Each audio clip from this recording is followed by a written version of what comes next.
Hey, hey, baby dolls. There are a lot of soy boy virgin cucks out there with pencil necks and, of course, rounded elbows. And you see, they look down on everybody else. But what they don't know is if they looked in the mirror, they'll realize that they're looking at a big loser. You see, a lot of people, they don't actually understand crypto. What they think crypto is not actually how it is. For example, decentralization is mostly just a meme. We all know that. And there are many big other epiphanies that we've come to discover with all the creation of applications and smart contract platforms. Now, what I love to do, friends, I love to go and search into the sewer of soy boys out there. And I love finding moments where they are completely euphoric and blind. Because, you see, friends, what other people who are too scared to do this, what they'll do is they'll stay in the shadows and they'll wait until someone else's asset drops in price. And then they'll go, ha, ha, ha, I told you so. Okay, but no one has respect for those people. No one cares. What I do instead is in the midst of their euphoria, I go straight in and I enjoy it. I love it because I get to see them basically flex, go, I'm a soy boy. I drink a lot of, you know what? And a lot of these people, friends, when they are bathing in the glorious euphoria, you end up discovering that they were actually partying naked. When they were euphoric, they should have been dumping their bags and buying the undervalued asset. You see it time and time again. And the beautiful part about Twitter is all these different communities and people, they just keep saying what's over on their mind. There's not enough psyops out there, even though there are parts of that. Now, one example I have here with the Bitcoin Maxi, which is Predator. Now, this dude is just like he's basically just a loser. Just goes around as Bitcoin Maxi, believes in all these like fully decentralization stuff. He's like, just to tell you, friends, he is one of those weirdos who thinks every asset besides Bitcoin is a scam. It was actually funny. Crypto Kobe replied to him and he goes like, what about a house? Is that a scam? And then he goes, what about like a shotgun? Is that a scam? That could be an asset, right? It's funny seeing Kobe like poke at these just people who just completely lost the plot. Now, what's interesting is when it comes to the Bitcoin Maxi thing, because this is, friends, we're going to the jungle and we see like monkeys flinging poo at each other, thinking they're like gonna like take over the world. And you're just looking at me like, dude, you're just like a bunch of monkeys throwing poop. You're not winning at all. Now, what we actually see is there's been discrepancy in Bitcoin land. So this dude here, he's talking about Taproot wizards.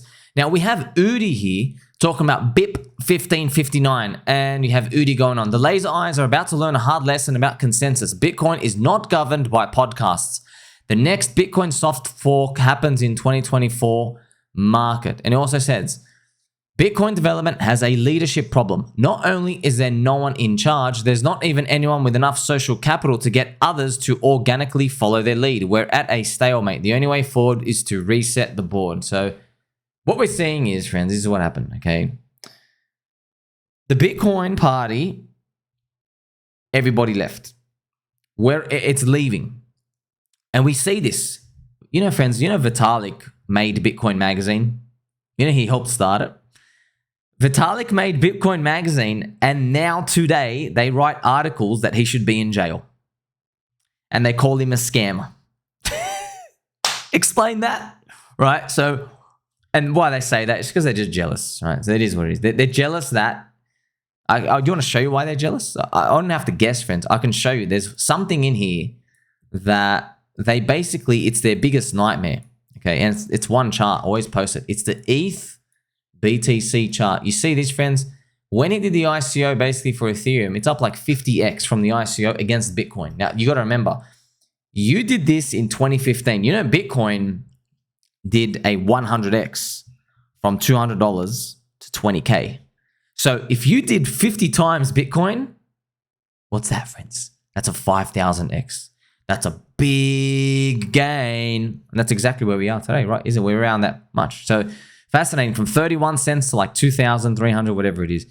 That's their biggest fear. Their biggest fear is actually this nightmare chart. Their biggest fear is that this thing keeps going up. Why?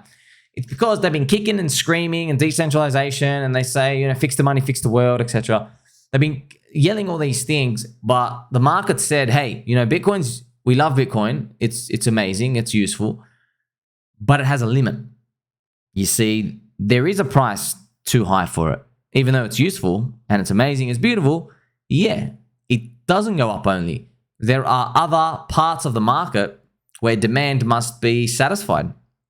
Smart contracts.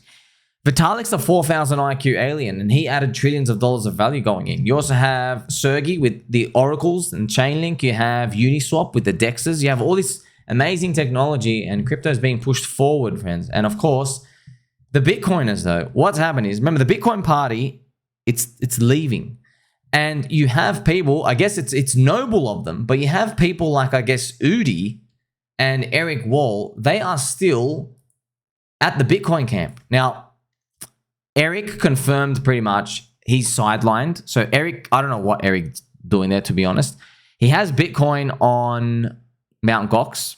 So I don't know, maybe Eric has like a hodl stack that he never touches. I don't know, but he made like a very long message. He basically said, I basically faded this move. I've been sidelined for a whole time. Like I hope not, man. I hope you have a hodl stack or something. But yeah, Udi, I'm sure Udi's probably got a couple of thousand Bitcoin. So you can kind of make sense, right? If you have like that much of Bitcoin, you see yourself as like a community leader and helper. Now, the picture I see, friend, is obviously the party's left. As I mentioned this, the party's left.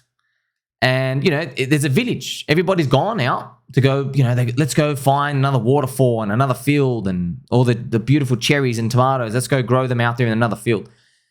And Udi and Eric have stayed back. They go, we've been ravaged. People are leaving, but we can rebuild from within. Now, what does this actually mean in crypto? What it actually means is the Bitcoin ordinals come and it's been an earthquake shock. Because, I mean, it's not even really an earthquake, friends. If you go watch my videos and my tweets, I have told you that this is always an inevitability. It's just that when it comes to the Bitcoin ordinals, they found a way to mint JPEGs on the Bitcoin network and people to trade it around. But it's a ticking time bomb. You see, even without Bitcoin ordinals, even without it, why is it a ticking time bomb? It's because the wallets. Wallets, every year, their user experience are getting slightly better each time. And it's just a matter of time before you get one click from Bitcoin network into Ethereum. There are bridges. There are things you can do that you can move money in, but not that simple tick. What about a online web wallet that lets you connect Bitcoin to DeFi? And then you can swap in and it will automatically mint you like a Bitcoin redeemable 1-for-1 on the Ethereum network. You know, you can do that, but I mean like much better user experience. None of this like slow, like it's like horse and carriage. Slow, we got to move the money over. You got to wait 30 minutes and do all these. So we're getting closer and closer each time. So this Bitcoin ordinals has been a big thing because minting JPEGs and the community wants, friends. Look, I always knew the community wanted it because Vitalik started Bitcoin Magazine. He made Ethereum. They tried to change Bitcoin at the start. They go, hey, we should make it faster and have all these things. And the market rejected it. But that's okay. Okay, that's fine. It probably should be this way. You leave Bitcoin as layer 0, base money. It's always there in case you need it. That's what it's for. But, you know, always there in case you need it doesn't mean it's popping champagnes all the time. For example, like how excited do you get over Band-Aids? Right? Do you get excited over Band-Aids? Do you go party with Band-Aids? No. Like, you know, if you graze your knee, you got to like, you know, put your Band-Aid on. But that's about it. Okay? How do Band-Aids, even though they're like, you know, they're really useful and you need them in case you're bleeding, do you put an infinite price on them? No. There's a limit to them. Okay? So when it comes to this, now you're seeing a split in the community and what's happening. Now, I've reported on this many times. It's actually fascinating to see because at the end of the day, the lion's share of money is the Bitcoin money. Because if you can give them easy access to degen, they're going to degen. And they don't know what they're doing. There's going to be emotional market punting. Now, you know, there are already side chains being made to do BRC20. Basically, they want to do, you know, Bitcoin JPEGs and smart contracts and doing all that. But all of these, they need liquidity. You can't just go make something, go, oh, we've got an EVM for you, because at the end of the day, Ethereum's got all the money. Even though there's a Solana pump backed by the VCs, we don't care about that. You know, it could be temporary. We'll see in 90 days. Everything moves in cycles, friends. But the lion's share is on Ethereum. So what's going to happen now? Clearly, the Ethereum money is sticky. What is the Bitcoin money going to do? And I mean, it really is coming down to this. We're all driving in cars and using phones. And in Bitcoin land, they're in horse and carriage. And they're using one of those, like, you know, those people who go run 40 miles to go deliver a message. You know, one of those like message delivery dudes. You know, that's literally the difference of the tech. You know, Bitcoin takes 2 hours to send. You can't do smart contracts on it at all. The code, you know, like spaghetti code, you know. So we're seeing these things play out. And obviously it's going to be fascinating because, what, you know, I'm making this, friends. You got to understand, man. We're in the game. We're in the arena. And these cucks, these soyboy virgin cucks, like this loser out here, like they don't know the game. That they think like, oh, golly gee, we're going to win. No, you're not going to win, bro. You're going to get crushed. You're getting crushed every year. I haven't seen a single person out here who's told me, golly gee, I can't wait to buy a $45,000 unit biased coin. Not a single person. I mean, even Max Kaiser is already folding on the Bitcoin spot ETF. The government's not even buying it. There's 69,000 in the inventory, okay? Unfortunately, my Trojan horse prophecy is coming true. But at the end of the day, I mean, you can see cucks like this loser out here, or, you know, you can appreciate someone like me coming to tell you, well, these people have a nightmare, and that is if history repeats. So this is, if we zoom in right, in 2015, ETH BTC was weak in the fourth quarter before the Bitcoin halving, and then it shot up, okay? And then it came again in 2019. ETH BTC was weak, and then it shot up. Woohoo! Isn't that great? Now, wouldn't it be fascinating if now we are in the fourth quarter again? Nice, look at these nice little wicks. Wouldn't it be interesting if ETH BTC just goes up again next year? Okay, because trust me, I'm going to be tagging this loser and going like, hey, what's going on with you? You know, you've been chugging a lot of semen with Gary Gensler, haven't you? This is really important, friends, because there are people out there who are going to get crushed because they are listening to soyboy virgin pencil necks like this who sit on very non-squeaky chairs. And these people think that decentralization isn't a meme. These people think that ultrasound money and all these smart contract stuff and yield, they think it's a sin. They think, oh, it's not really going anywhere, nothing's happening. But we like that. I like that. That means there's a disconnect between what you and I see and what's reality. So the fact that we can see losers like this who are effectively bragging, they're like, ha, Ethereum looks like you're going down. Good. Because when it starts going up, they're going to feel the wrath of Vitalik's 4,000 IQ. Because Ethereum's just got better tokenomics. Yeah, it changes here and there. Do you think, friends, ask yourself, you know those people buying JPEGs and smart contracts and using DEXs and bridging around and playing on GMX, perp and doing everything else? When was the last time you heard them say, oh my gosh, Ethereum's monetary policy just might be too unstable for me to use it? We don't give a damn. We didn't care at all.